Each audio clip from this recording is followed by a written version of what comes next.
Hello everyone, मैं राजेश शर्मा आपको BHU 2015 का जो क्वेश्चन सेटअप है उसका सल्यूशन बताने जा रहा हूँ ज्ञान कोचिंग के सेंटर से। तो देखिए सभी लोग ज़रा ध्यान से देखिएगा और कैसे क्वेश्चन आते हैं, कैसे अटेम्प्ट करना है, कैसे कम टाइम पे सॉल्यूशन करना है। ठीक है, देखिए ये बेटा क्या है, coordination number of metal crystallize in a hexagonal close packing. Hexagonal को HCP कहते हैं, HCP हेक्सागोनल SCP कहलाता है, HCP हेक्सागोनल क्लोज पैकिंग। इसका मतलब उसकी कोऑर्डिनेशन नंबर 6 होती है। ये आंसर हो गया। SCP हेक्सागोनल क्लोज पैक्ड अगर है तो उसका ये हो गया। अब देखिए बहुत अच्छा क्वेश्चन है। In the reaction of X FeCl3H2S कह रहा FeCl2 plus sulphur plus HCl, ये वैसे भी आया हुआ है और भी दूसरे एग्जाम में। सबसे पहले तो हम ये देखें कि यहाँ पे ये X है और ये Y है। इतना सरल तरीका है, आपको बता रहे हैं, इतना इजी है कि इसको कैसे सॉल्व करेंगे। आप जानते हो क्या एन फैक्टर होता है? एन फैक्टर आपको बताते हैं, देखिए क्या होता है एन फैक्टर, कैसे करेंगे। जैसे इक्वेशन लिखिए बेटा, FeCl3 है, फेरिक क्लोराइड है और H2S से रिएक्शन कर रहा है। ये H2S है इक्वल टू बेटा क्या बनेगा, फेरस क्लोराइड, एक सल्फर बन रही है, ठीक है, और साथ में HCl है। अब क्या होता है, इसकी ऑक्सीडेशन नंबर निकाल लें तो Fe को x मान लें, Cl -1 इंटू 3 इक्वल टू 0, तो x हमारा कितना है बेटा 3 आया। इसमें क्या होगा, इसमें Fe को x मान लें, Cl की -1 इंटू 2 इक्वल टू 0, तो x हमारा कितना आया +2। तो ये ऑक्सीडेशन नंबर +3, तो ये +2, तो एक का डिफरेंस हो रहा है। ठीक है, ये आपने सबने 11th में पढ़ा होगा ऑक्सीडेशन नंबर।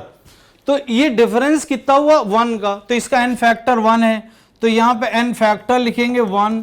अब ये H2S है और ये सल्फर है।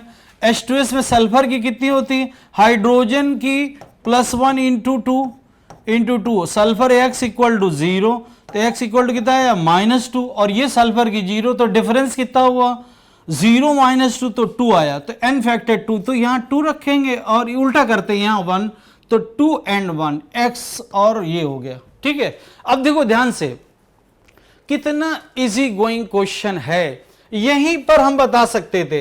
ये FeCl3 आपने देखो क्या है कि आप BHU के एग्जाम देख रहे हैं तो 11th का कॉन्सेप्ट है, 11th के कॉन्सेप्ट से ये सवाल है। ठीक है, कि ऑक्सीडेशन नंबर रिडॉक्स अगर नहीं आती तो फिर ये हमारी इक्वेशन बैलेंस नहीं कर पाओगे। देखिए क्या होता है, ये बेटा FeCl3 Cl की -1 हो गई, तो -1 का 3 में मल्टीप्लिकेशन, तो Fe की कितनी हो गई +3, ये ऑक्सीडेशन नंबर कितनी हो गई +3, ये इसमें क्या है 2 है, ये Cl3 थे, ये 2 है, तो क्या होगा +2, तो डिफरेंस कितना हुआ 1 का हुआ। ठीक, और ये H2S है हाइड्रोजन की +2, ये तो सल्फर की यहाँ -2 आ जाएगी, ये 0 क्योंकि इसमें कोई दूसरा एलिमेंट तो है नहीं, तो डिफरेंस कितना हुआ 2 का, इसमें डिफरेंस 2 का, इसमें 1 का, क्रॉस लिखा जाता है, यहाँ पे 2 कर देंगे, यहाँ 1 कर देंगे। ठीक है, यहाँ पे बेटा 2, यहाँ 1, तो हमारी इक्वेशन हमारी ये आ जाएगी और ये, और देखिए 2 HCl और ये पूरी हमारी कंप्लीट बैलेंस हो गई इक्वेशन। ओके, तो कितना अच्छा सवाल है। ये रुड़के इंजीनियरिंग में भी क्वेश्चन आया था कि फेरिक क्लोराइड की रिएक्शन H2S, फेरिक क्लोराइड। पहली बात तो आपको और बताएं, आयरन की ऑक्सीडेशन नंबर +3 होती है और +2 होती है, फेरस फेरिक में +3 और फेरस में कितनी +2। ठीक है, और H2S की -2 से लेके क्या होती है बेटा 6 तक, तो जिस सल्फर H2S, सुनो इधर, सल्फर की ऑक्सीडेशन नंबर कितनी होती है -2 से लेके क्या होती +6 तक। ठीक है, तो ये इस हिसाब से ही बैलेंस हो गया। ओके, अब देखिए नेक्स्ट है अगला क्वेश्चन, ये जानते हो क्या है, द रेट, ये भी 11th का है, ध्यान रहे 11th का है, rate of diffusion of methane gas, वो भी स्टेट ऑफ मैटर से है। जब NCERT का वो चैप्टर आप पढ़ेंगे 11th का स्टेट ऑफ मैटर, तो रेट ऑफ डिफ्यूजन वाला आता है। इधर देखिए देखिए क्या होता है, rate of diffusion of methane at a given temperature is twice of X then molecular weight of X. मतलब rate of diffusion of methane gas की जो रेट ऑफ डिफ्यूजन विसरण की दर है वो दोगुनी है किससे, एक्स से। तो एक्स का मॉलिक्यूलर वेट क्या होता है? तो सबसे पहले देखिएगा क्या होता है, देखिए rate of diffusion. Rate of diffusion आपको मालूम होना चाहिए, है ना, सबने पढ़ा होगा 11th में। वो क्या होता है, अंडर रूट मॉलिक्यूलर वेट के इनवर्सली प्रोपोर्शनल है। अब देखिए एक गैस हमारी कौन सी, मीथेन है, और दूसरी कैसे कौन सी, अननोन है। तो मीथेन गैस है तो रेट ऑफ मीथेन CH4, ठीक है, upon rate of unknown gas x equal to क्या लिखेंगे, अंडर रूट, ये रेसिप्रोकल है, ठीक है। ये हमारा क्या है, ये मीथेन नीचे आ जाएगा, ये ऊपर आ जाएगा, तो molecular weight of AX upon methane का मोलर मास बेटा कितना होता है 16, ये ट्वाइस है तो यहां 2 रखेंगे equal to under root molecular weight of AX upon 16। अब ये रूट है, ठीक है, तो ये दोनों तरफ स्क्वायर कर दे, मैथ का रूल होता है, स्क्वायर करेंगे तो ये बेटा 4 आएगा, ये मॉलिक्यूलर वेट हो गया, ये 16 है, 16 4 जा कितना हुआ 64। तो ये जो अननोन गैस है X है उसका मॉलिक्यूलर वेट कितना हो गया 64 हो गया। अब देख लीजिएगा ऑप्शन है 64, ये कितना इजी है, इजी गोइंग है। देखिए आपको बताएं ईमानदारी से अगर बहुत ही अच्छी तरीके से पढ़ा जाए तो इस टाइप के एग्जाम 23-25 क्वेश्चन मुश्किल से आधे मिनट में, मतलब मीन्स 12.5 मिनट में सारे क्वेश्चन सॉल्यूशन हो सकता है, लेकिन बहुत प्रैक्टिस चाहिए। अच्छा जरूरी नहीं ये वाला, ये तो बहुत जरूरी बहुत इंपॉर्टेंट टॉपिक है रेट ऑफ डिफ्यूजन। जो हल्की गैस होती है, ध्यान रहे एक्स्ट्रा हम बता रहे हैं, उसका रेट ऑफ डिफ्यूजन क्या होता है, ज्यादा होता है, ठीक है। Lighter gas easily diffuse than heavier. वैसे भी समझो कोई एक मोटा आदमी गिर जाए, एक पतला वाला जल्दी उठ जाएगा, मोटा तो उठने में टाइम लगेगा।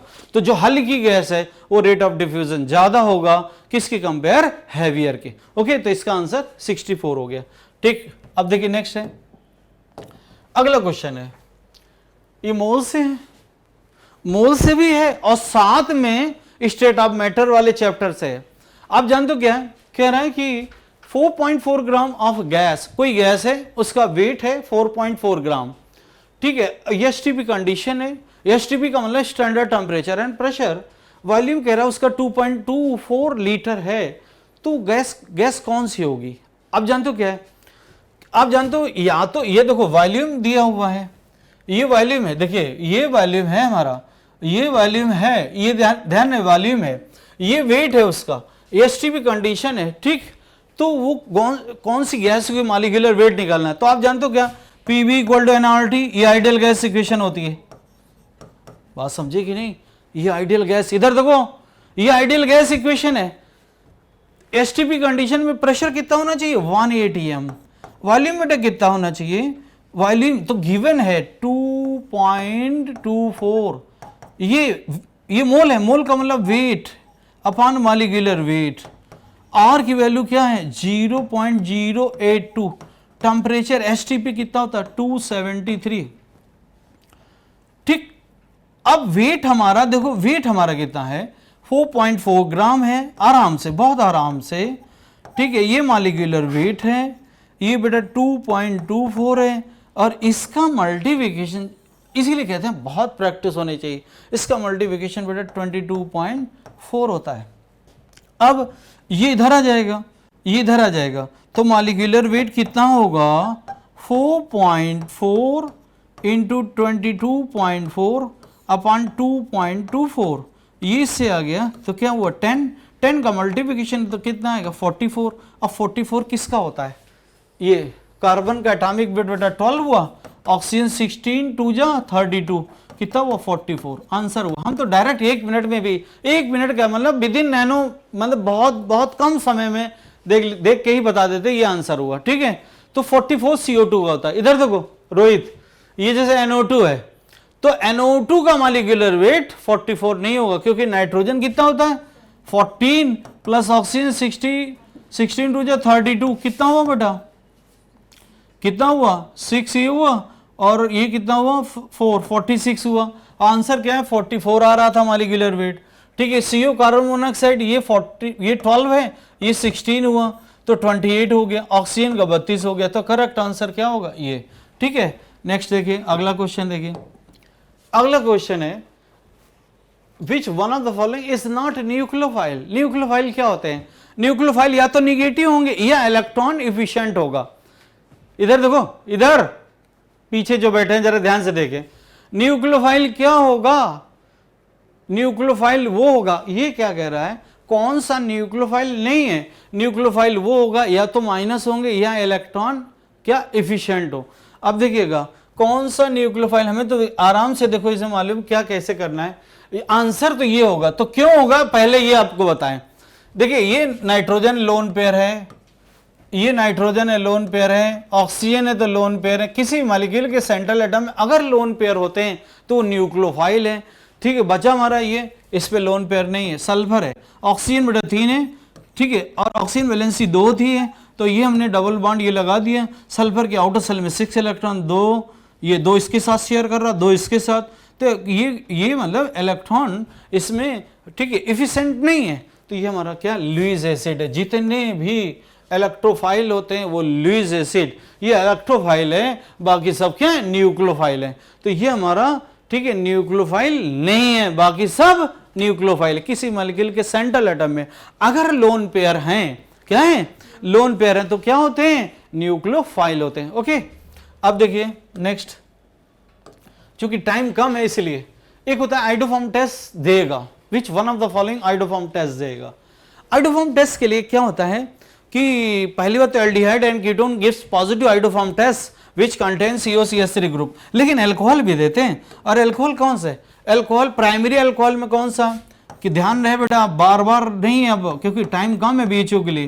प्राइमरी अल्कोहल में एथेनॉल, और सेकेंडरी अल्कोहल वो जिसमें ये ग्रुप हो, नहीं साथ में CH3 जो जिसमें ये ग्रुप होता है वो आइडोफॉर्म टेस्ट देते हैं।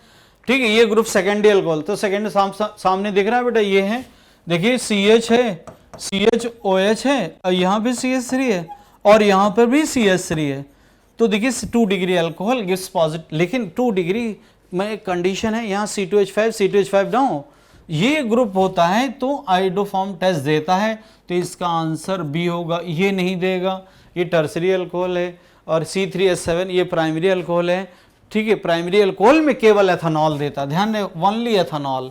ठीक है, चूंकि इसका डिटेल बहुत ज़्यादा है, फिर हम आगे बहुत डिटेल बताएंगे, बड़ी मजा आएगी देखिए क्वेश्चन को सोल्यूशन करने के लिए। अब देखिए कह रहा है कि phenol is less acidic, phenol इनमें से देखो फिनॉल एसिडिक होता है, फिनॉल को और बेटा क्या कहते हैं, कार्बोलिक एसिड कहते हैं, कार्बोक्सिलिक एसिड नहीं, फिनॉल को कार्बोलिक एसिड भी कहते हैं। ठीक है, कार्बोलिक एसिड कहते हैं किसको, फिनॉल को। ठीक है, एथेनॉल को नहीं। अब फिनॉल किससे, मतलब फिनॉल देखिए फिनॉल जो होता है एसिड है, तो जानते हो क्या किससे कम है, तो पैरानाइट्रोफिनॉल से, पैरानाइट्रोफिनॉल है। एक मिनट देखिए, अब देखिए इधर यहां पे कैसे है, पैरानाइट्रोफिनॉल ही क्यों हुआ, फिनॉल का मतलब ये हुआ, ये OH है, यहां पर OH है, और ये क्यों कौन सा ग्रुप है बेटा, NO2 ग्रुप है। NO2 जो ग्रुप है वो क्या होता है, माइनस M इफेक्ट है, माइनस M इफेक्ट है या माइनस I इफेक्ट है। I इफेक्ट है मतलब ये इलेक्ट्रॉन खींचेगा अपनी ओर, तो ये जितनी जल्दी H+ साइन देगा वो इतना ही स्ट्रॉन्ग एसिड हुआ। तो फिनॉल, ये नाइट्रोफिनॉल जो है फिनॉल से स्ट्रॉन्ग है, तो फिनॉल वीक हो गया, तो इसका आंसर ये हुआ। तो इलेक्ट्रॉन, और कह दो मिथाइल, पैरामिथाइल फिनॉल, ये तो वीक हो गया, क्यों, क्योंकि इसमें प्लस I इफेक्ट है। फिनॉल ये हुआ, देखिए ये एसिडिक स्ट्रेंथ है, बड़ा अच्छा सवाल है ये। ठीक है, ये मिथाइल है और ये फिनॉल है। ठीक है, ये क्या करता है, EWG ग्रुप है, ERG ग्रुप है, सॉरी ERG ग्रुप है, ये इलेक्ट्रॉन रिलीज करेगा तो देर में H+ साइन देगा, तो वीक एसिड हो गया। तो फिनॉल से वीक ये, फिनॉल से स्ट्रांग ये दोनों अल्कोहल हैं। ठीक, तो करेक्ट इसका आंसर पैरानाइट्रोफिनॉल होगा। नेक्स्ट बेटा, अगला क्या है, ये भी मोल से रिलेटेड है, स्टोइचियोमेट्रिक पे डिपेंडेंट है। इक्वेशन हमें मालूम होना चाहिए। देखिए क्या है, इतने मोल्स ऑफ BaCl2, इतने moles of BaCl2 is mix with इतने मोल्स ऑफ सोडियम फास्फेट। ये सोडियम फास्फेट है। The maximum number of moles of Ba3PO4 का voltage that can be formed is. अब देखो क्या होता है, लिमिटिंग रीजेंट भी लगेगा, तो ध्यान से देखिएगा क्या होगा बेटा। पहले तो हमें इक्वेशन मालूम होना चाहिए कि BaCl2 है, बेरियम क्लोराइड है, BaCl2 ये लिखा है। इसकी रिएक्शन क्या हो रही है, सोडियम फास्फेट से हो रही है।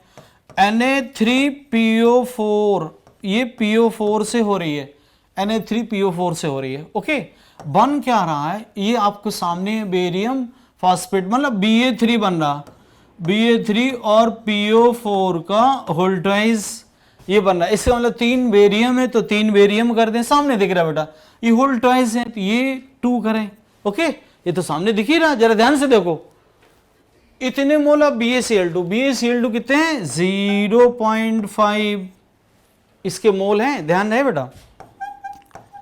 और सोडियम फास्फेट, ये देखिए सोडियम फास्फेट किए दिए 0.2, तो ये इसके मोल कितने बनेंगे। बहुत बहुत अच्छा क्वेश्चन है, पुराने IIT का क्वेश्चन है, ठीक है, जरा ध्यान से, बहुत सरल है।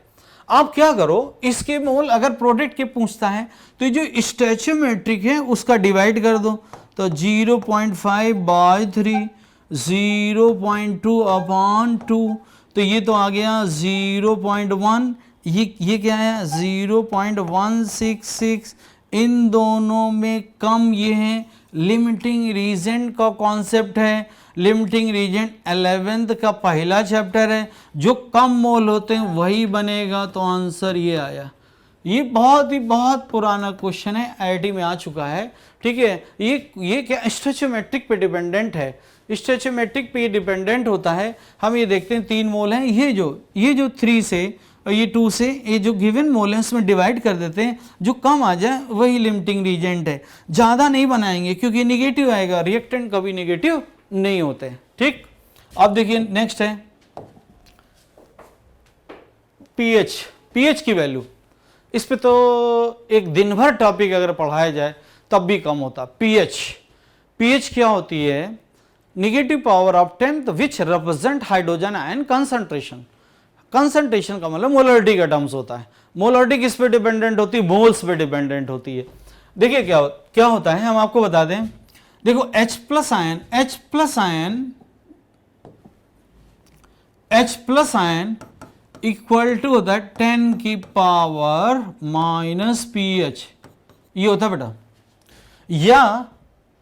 या अगर हम लिखें दूसरा है pH इक्वल टू क्या होता है, माइनस लॉग, ये सब 11th में पढ़ाए जाते हैं, 11th का टॉपिक है, ठीक है। इसमें कुछ भी नहीं होना चाहिए, बहुत इजी तरीके से सॉल्यूशन होना चाहिए।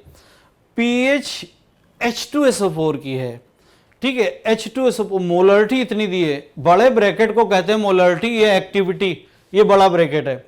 आप जानते हो क्या, 0.05 है मोलरिटी, सल्फ्यूरिक एसिड है, ठीक है। मोलरिटी किस पे डिपेंडेंट होती है, मोल्स पे। H2SO4 का आयनाइजेशन क्या होगा बेटा, 2H प्लस आयन होगा और SO4 -2। तो H2SO4 की मोलरिटी इतनी है, तो H प्लस आयन की मोलरिटी क्या होगी, 2 × 0.05, तो इसका मल्टीप्लिकेशन क्या होगा 0. ठीक है 1 आएगा, 0.1 आएगा, ठीक है 0. ये एक जीरो और है इसमें, सॉरी जीरो ये है, तो 0.05 है, तो इसका मल्टीप्लिकेशन क्या आएगा 0.01 आएगा, जिसको क्या लिखते हैं 10 की पावर -2। अब H प्लस आयन आ रहा है, H प्लस आयन कितना आ रहा है 10 की पावर -2, यहां पे 10 की पावर -2, बेस इक्वल हो तो पावर भी इक्वल होती, तो pH आंसर 2 आ जाएगा। ये ध्यान रहे, तो ये आपको ये ध्यान रहे कि pH का कॉन्सेप्ट जो होता है मोलरिटी पे होता है, और मोलरिटी किस पे डिपेंडेंट होती है, नंबर ऑफ मोल्स पे डिपेंडेंट। अगर यहां H2SO4 ना होता, HCl होता, क्या होता HCl में H कितने होते हैं एक होता है। HCl में क्या होता है, 1 होता है, एक, तो उसकी मोलरिटी वही होती है। ठीक, चलिए खैर देखिए नेक्स्ट है अगला। ये कह रहा है कि the following will have the highest flocculating power of ferric hydroxide colloidal solution. देखिए क्या होता है, ये एक्चुअली में कोलाइडल सॉल्यूशन का है, सरफेस केमिस्ट्री एनसीईआरटी का 12th का ये टॉपिक है, सरफेस केमिस्ट्री का। तो वो डिपेंडेंट होती है जिस पे जितना चार्ज एनायन पे हो। हार्डी-सोल्जे लॉ एक होता है, वो डिपेंडेंट होते हैं स्टेबिलिटी ऑफ, ठीक है, स्टेबिलिटी जो होती है depend upon charge of cation या चार्ज ऑफ एनायन। ये बड़ा चार्ज है, इसमें देखो कितने हैं, मतलब +3 होगा तो -3 होगा, फिर एक हाइड्रोक्साइड भी +3, तो इसका आंसर ये हो जाएगा। ठीक है, इसका आंसर बेटा ये होगा। ये थोड़ा याद करना, रीडिंग करनी है उस चैप्टर को। ठीक, नेक्स्ट टाइम है, देखिए अगला है, कह रहा है सोडियम क्लोराइड का एक्वस सॉल्यूशन में इलेक्ट्रोलाइसिस करते हैं तो कॉस्टिक सोडा बनेगा, क्लोरीन निकल जाएगी और हाइड्रोजन गैस होगी। ठीक है, इलेक्ट्रोलाइसिस ऑफ NaCl, जैसे NaCl है, NaCl का एक्वस सॉल्यूशन, NaCl में पानी मिला दें। अच्छा, कोई भी आयनाइज होगा या तो मॉल्टेन होगा, मॉल्टेन माने गला दिया जाए, या इसमें वाटर मिलाया जाए। इलेक्ट्रोलाइसिस होगा तो क्या होगा बेटा, Na+ होगा, Cl- होगा। फिर वाटर है, वाटर किस में आयनाइज होगा, H+ और OH- में। तो ये बेटा कॉस्टिक सोडा तो ये बन गया NaOH। ठीक है, अब बचा क्या हमारा, ये Na+ OH- NaOH बना, तो NH तो आंसर हुआ नहीं, बचा हमारा हाइड्रोजन प्लस और Cl-। ठीक है, वो क्या होता है, ये जो Cl- है इससे 2 इलेक्ट्रॉन निकलेंगे तो क्लोरीन गैस हो गई, और H+ आयन है तो 2 इलेक्ट्रॉन ये लेगा तो हाइड्रोजन गैस हो गई, तो हाइड्रोजन और क्लोरीन, ये आंसर हो जाएगा। इलेक्ट्रोलाइसिस का कॉन्सेप्ट है। ठीक, आप देखिए अगला है, विच one of the following smallest size. Size जो होता है, अगर इधर देखो साइज बेटा क्या होता है, साइज होता है अगर कैटायन और एनायन, तो जिसमें चार्ज ज्यादा प्लस चार्ज ज्यादा उसका साइज छोटा। तो सबसे छोटा साइज, एक इससे भी क्वेश्चन आ जाता है, सबसे छोटा साइज एल्युमिनियम +3 का होगा।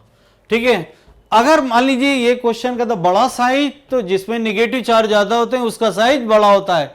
ठीक है, तो इसका देखिए साइज जो होता है, आयनिक जो साइज होता है, आयंस 2 टाइप्स होते हैं, एक होता है कैटायन और एक होता है एनायन। ठीक है, कैटायन में जैसे हमने कहा ये एल्युमिनियम लिख दिया यहां, और यहां एल्युमिनियम +3 कर दिया, जरा ध्यान से देखिएगा, सभी लोग ध्यान से देखें जरा। ठीक है, एल्युमिनियम में 13 इलेक्ट्रॉन होते हैं। ठीक है, इलेक्ट्रॉन 13 और प्रोटॉन भी 13 है। ठीक है, तो न्यूट्रल है। अब इसमें +3 का मतलब 3 इलेक्ट्रॉन कम हो गए, तो इलेक्ट्रॉन बेटा क्या हो गया 10, और प्रोटॉन क्या होता है, proton never change at all, proton नहीं होता है, प्रोटॉन इसमें ज्यादा है रोहित, इसमें देखो प्रोटॉन ज्यादा है, तो जब ज्यादा तो उसका साइज छोटा। जेफ जो होता है, जेफ इफेक्टिव न्यूक्लियर चार्ज पर इलेक्ट्रॉन, वो क्या होता है, वो साइज पे डिपेंडेंट होता है। तो साइज पर जिसका जेफ ज्यादा उसका साइज कम होगा, स्मॉलेस्ट साइज है। अगर लार्जेस्ट कहता तो ये वाला आंसर। ठीक है, अब देखिए नेक्स्ट, बेसिक ऑक्साइड स्ट्रॉन्ग कह रहा है कि सर्वाधिक मतलब कौन सा स्ट्रॉन्ग बेस है। एल्कली मेटल्स के हाइड्रोक्स ऑक्साइड जो होते हैं, ठीक है, एल्कली मेटल देखो क्या होता है, हमने आपको बताया था जितने भी मेटल हैं, ठीक, alkali metal lithium, sodium, potassium, rubidium, caesium, ठीक, beryllium, magnesium, calcium, strontium, barium, radium, उसमें बेरिलियम को छोड़कर, Be को छोड़कर, ये हमने पिछले टॉपिक में बताया था, पिछला जब BHU का एग्जाम कराया था कि जनाबे अली के ऑक्साइड एम्फोटेरिक होते हैं। ठीक है, जनाबे अली के ऑक्साइड क्या होते हैं बेटा, एम्फोटेरिक होते हैं। जनाबे अली के ऑक्साइड, अली तो एम्फोटेरिक, मान लीजिए क्वेश्चन ना होता, कह रहा एम्फोटेरिक क्या, ये आंसर लिख देते। इसमें से कह रहा कौन सा बेसिक है, तो ये लिखेंगे। क्यों है, क्यों बेसिक है, क्योंकि मेटल ऑक्साइड है। मेटल ऑक्साइड, इसमें वाटर मिला दो, वाटर मिला दो तो क्या बन जाएगा, जरा ध्यान से देखिएगा। अगर इसमें वाटर मिला दें Na2O में, ठीक है, पानी मिला दें, वाटर मिला दें, तो क्या हो जाएगा 2NaOH। और आपने 11th पढ़ा होगा, बेस वो होते हैं जो एक्वस सोल्यूशन OH- आयन, ये बेस हुआ। अगर इसमें ये तो अभी हमने कहा इधर ये क्या है, ये अली मीन्स क्या, एम्फोटेरिक। एम्फोटेरिक का मतलब क्या होता है, ये एसिड बेस दोनों से रिएक्शन करते हैं। ये बेटा एसिडिक है, नॉन मेटल के ऑक्साइड एसिडिक होते हैं, इसमें वाटर मिला दो तो क्या बन जाएगा, सल्फ्यूरस एसिड, और इसमें मिला दो तो नाइट्रस एसिड। तो ध्यान रहे ये एसिड है, ये एसिड है, ये एम्फोटेरिक है, ये बेसिक है, तो ऑप्शन ये हो गया। ओके, बहुत अच्छे अच्छे सवाल हैं, मेरा जरा ध्यान से देखना है इसमें और पढ़ना भी है। ये आयनाइजेशन एनर्जी पीरियोडिक प्रॉपर्टीज से, पीरियोडिक प्रॉपर्टीज से highest ionization energy, highest ionization energy उसकी होती है जिसका साइज छोटा है, साइज छोटा और क्या ऑर्बिटल भरा हो। ऑर्बिटल देखिए किसका भरा हुआ है, जरा ध्यान से देखिएगा, बेरिलियम का क्या होता है बेटा 1s2, ये बेरिलियम का हो गया। पोटेशियम का क्या होता है 19 4s1, लो आयनाइजेशन एनर्जी। सोडियम 3s1, लो आयनाइजेशन एनर्जी। 3s2 इसकी हाईएस्ट होगी, मतलब हाई होगी। लेकिन बेरिलियम का 1s2, बेरिलियम का ठीक है स्मॉल साइज, न्यूक्लियस के पास है, highest ionization energy. Ionization energy का मतलब होता है the amount of energy is required when completely removal of one electron from isolated gases state atom.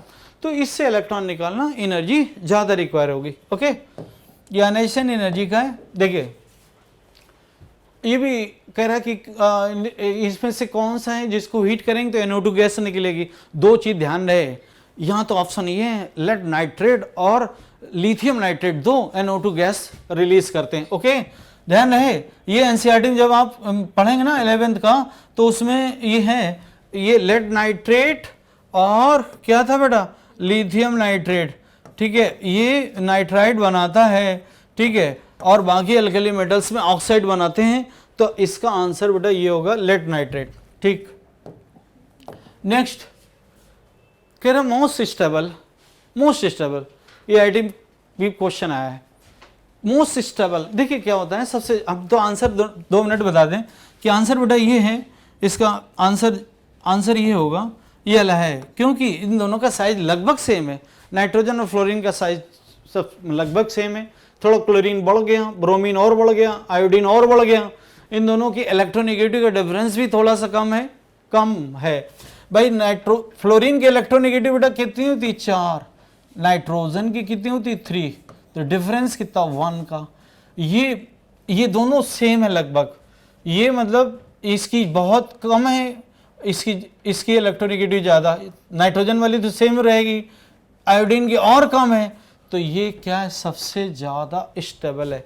दूसरा हम बता दें, ये ना आवे मान लीजिए कहते C single bond C, C single bond O, C single bond N, C single bond F, कह रहे मोर स्टेबल, ये मोर स्टेबल होगा। ओके, अब देखिए क्या होता है कि विच one of the following is colourless, मतलब जिसमें कलर ना हो। कलर्ड वो होते हैं जिसके में अनपेयर्ड इलेक्ट्रॉन हो। अब अनपेयर्ड इलेक्ट्रॉन है, जैसे ये कलर शो करेगा, ठीक है। स्कैंडियम जैसे ये देखिए, स्कैंडियम क्या है 21 होता है इसका। स्कैंडियम देखो डी ब्लॉक के एलिमेंट जो होते हैं वो कलर शो करते हैं। ये कह रहा है कि कलरलेस स्कैंडियम 21 का कॉन्फ़िगरेशन होता है 3D14S2। अब बेटा क्या कह रहा है, स्कैंडियम +3 चार्ज है, +3 चार्ज का मतलब तीनों इलेक्ट्रॉन निकल गए, डी में 0 इलेक्ट्रॉन। डी ब्लॉक के एलिमेंट्स कलर शो करते हैं, there is no electron so it is colourless. बाकी सभी कलर्ड होंगे, ये बेटा क्या है कलरलेस, हिंदी में कहता है रंगहीन। ठीक है, डी ब्लॉक के ध्यान में, डी ब्लॉक का ही क्वेश्चन है। डी ब्लॉक के एलिमेंट्स क्या होते हैं, मोस्ट प्रोबेबल डी ब्लॉक के elements and its compound gives colour due to unpaired electron presence in D orbital. ठीक है, अनपेयर्ड इलेक्ट्रॉन अगर हैं तो डी ऑर्बिटल में तभी कलर होगा। Colour of the substance is due to D transition, और कॉन्सेप्ट बता दिया एक्स्ट्रा। अब देखिए which of the following does not exist in the solid state. ठीक है, ये भी आपको पढ़ना है। ठीक है, और ये एनसीईआरटी में है, सोडियम बाइकार्बोनेट, पोटेशियम बाइकार्बोनेट। ठीक है, ये हमारा जो होता है वो लिक्विड फॉर्म में होता है। ठीक, नेक्स्ट है अगला, ये कलर्ड कंपाउंड, ये भी आईआईटी में क्वेश्चन है। ये जानते हो क्या, ये बेटा सुपर ऑक्साइड है, सुपर ऑक्साइड है। सुपर ऑक्साइड जानते हो कौन, कैसे इसका कैसे मालूम है कि सुपर ऑक्साइड है।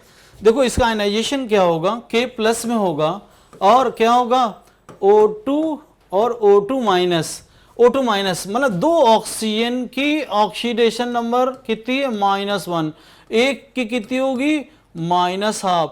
जिस ऑक्सीजन की ऑक्सीडेशन नंबर -12 आ जाए वो सुपर ऑक्साइड है, -1 आ जाए तो पर ऑक्साइड है, ठीक है, -2 आ जाए तो सिंपल ऑक्साइड है। तो ये हमारा क्या हुआ कि O2 पहले तो ये O2 माइनस है, इलेक्ट्रॉन टोटल ऑक्सीजन में 16 है, एक बढ़ गया तो 17 हो गया।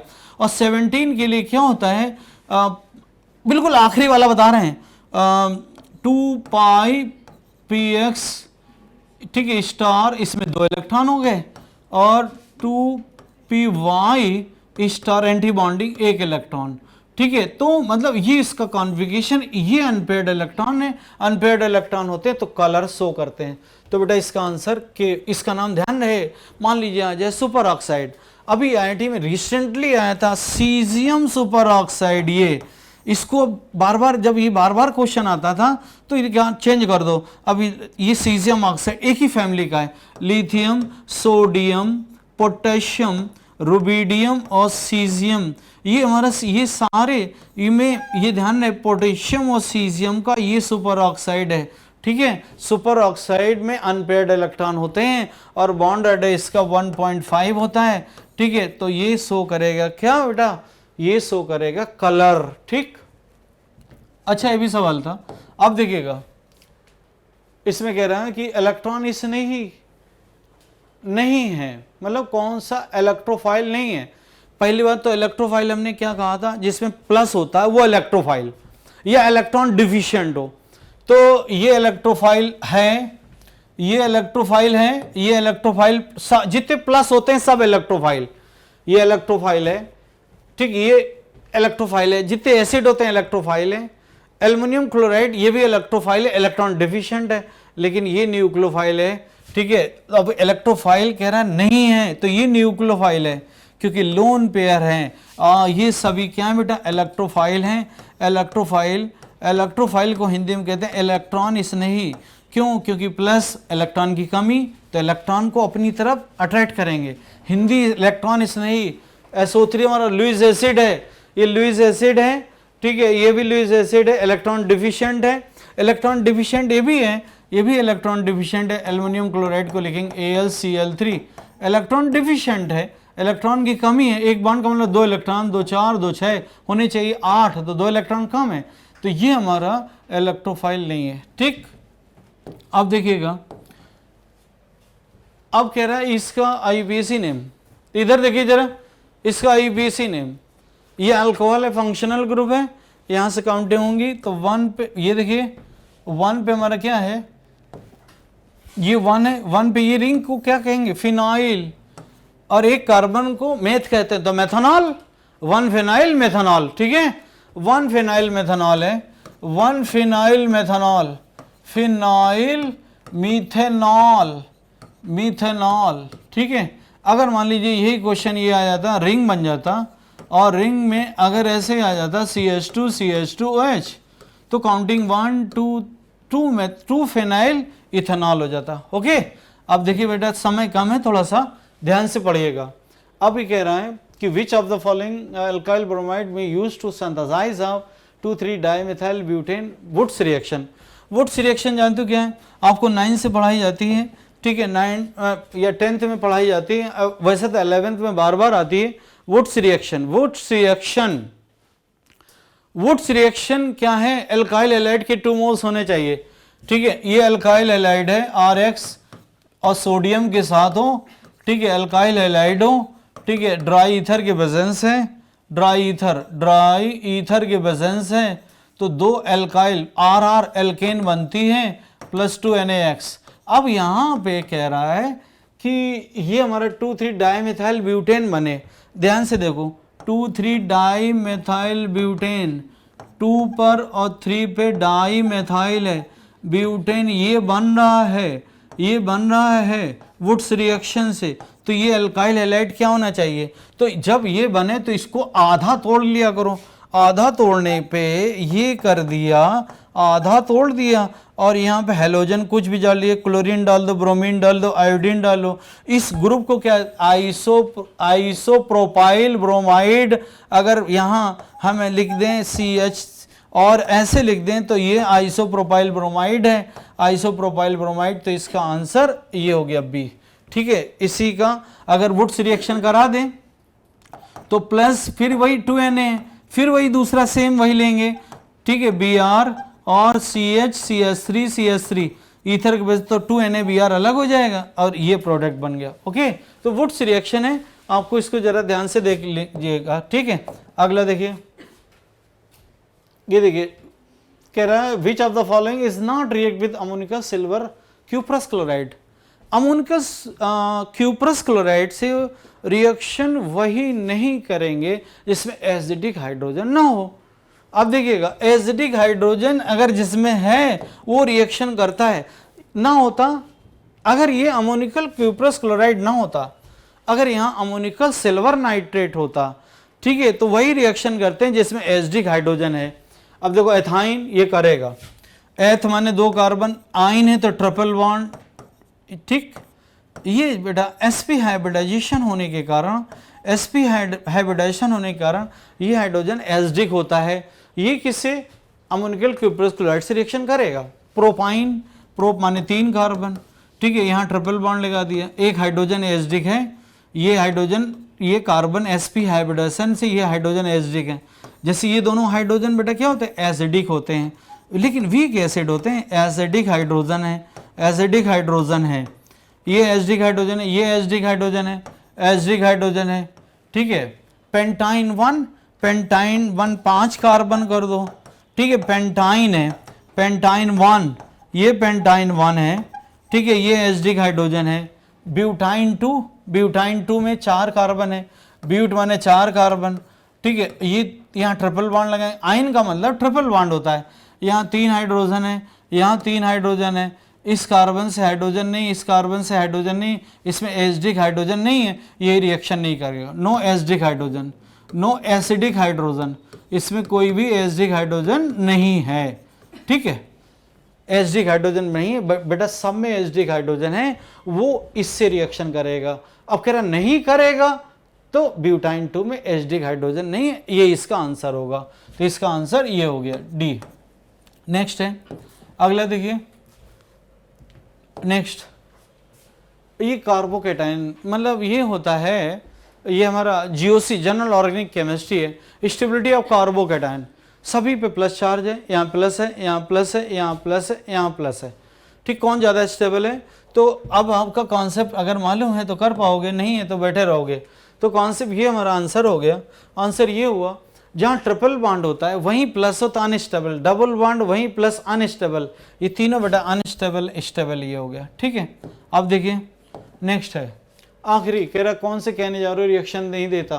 कैनिजारो रिएक्शन ये देखिए, हम लोग तो मतलब चूंकि अब इतना टाइम हो गया है, इतना एक्सपीरियंस हो गया, देख के बता देते हैं। ये कैनिजारो, इसका आंसर तो ये होगा, ये कैनिजारो क्यों नहीं देगा? क्योंकि इसमें अल्फा हाइड्रोजन एटम है। इधर देखिए अल्फा हाइड्रोजन, ये सारे एल्डिहाइड हैं, देखो सब में CHO है, सब में बेटा देखो CHO है, ठीक है, लेकिन इसमें क्या है, C से H की 3 हैं, तो फंक्शनल ग्रुप छोड़ दीजिए, ये अल्फा कार्बन, तो 3 अल्फा हाइड्रोजन एटम है। कैनिजारो रिएक्शन में क्या है, those aldehyde gives Cannizzaro reaction which do not contain alpha hydrogen atom, तो इसमें अल्फा हाइड्रोजन एटम नहीं है, देखो CHO है, अब ये H है, ये H थोड़ा ना अल्फा हाइड्रोजन एटम कहलाएगा। अल्फा हाइड्रोजन वो होता है जिसमें अल्फा कार्बन हो, इसमें अल्फा कार्बन है नहीं, तो ये अल्फा हाइड्रोजन नहीं है। हाइड्रोजन है लेकिन अल्फा हाइड्रोजन नहीं है इसमें। जैसे देखो अब ये बेंजीन का रिंग होता है, C6H5 है, ये बेंजीन का रिंग है, CHO है, फंक्शनल ग्रुप छोड़ के यहाँ कार्बन है, 1 2 3 4, तो हाइड्रोजन नहीं होगा, तो अल्फा हाइड्रोजन नहीं है। देखो ये हमारा, ठीक है, फॉरफ्यूरल है, ये हमारा CHO है, यहाँ कार्बन है, 1 2 3 4, देयर इज नो हाइड्रोजन, तो ये कैनिजारो देगा, ये देगा, ये देगा, लेकिन ये नहीं देगा। ओके, तो ये हमारे 25 क्वेश्चन है। देखो हम आपको समझा करके कर रहे थे, ठीक है, और ये समझा करके तब इतना टाइम लगा, बाकी हम लोग तो मतलब फटाफट मुश्किल से 10 मिनट से भी कम समय में तो तभी होगा जब आपकी प्रैक्टिस होगी, बहुत हवा नहीं है, ठीक है। अभी जो इससे पहले वाला जो नेक्स्ट टाइम और भी अच्छे अच्छे मतलब कि BHU की जो भी हैं सब मतलब क्वेश्चन करा देंगे, ठीक है, कोई प्रॉब्लम नहीं है। तो बहुत ही इजी, पढ़ना लेकिन पूरा है, कौन क्वेश्चन कहाँ से आता है। Okay next, okay done.